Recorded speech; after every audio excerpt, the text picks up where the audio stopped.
Kita ke sorotan lainnya, saudara. Dipicu berbagai persoalan, sebanyak 52 orang tahanan di Lembaga Pemasyarakatan Kelas 2B Kuta Cane, Aceh Tenggara, Aceh, kabur menjelang berbuka puasa pada Senin kemarin. Inilah suasana sejumlah petugas lapas mengamankan penghuni lapas kelas 2B Kuta Cane, Aceh Tenggara, Aceh, yang kabur pada Senin kemarin menjelang berbuka puasa.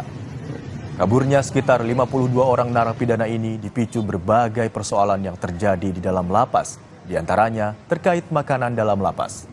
Tercatat 49 napi yang kabur, 14 diantaranya berhasil ditangkap, sedangkan 35 orang lainnya masih diburu petugas.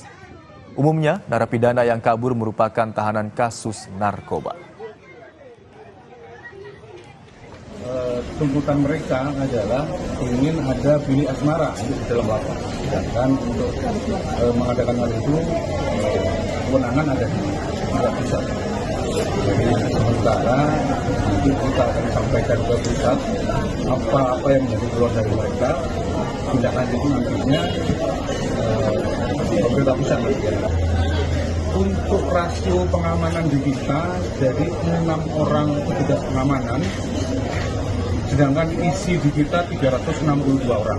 Jadi untuk rasio keamanannya tidak berbanding. Jadi kalau ada mobilisasi dari warga binaan banyak ke satu tempat, pasti berjalan.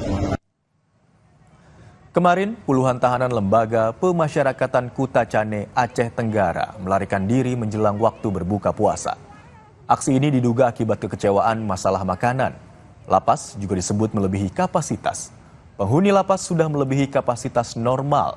Dari 52 napi, 12 orang berhasil ditangkap. Pasca kaburnya napi, Polres Aceh Tenggara juga telah menurunkan 1 kompi Brimob untuk pengamanan.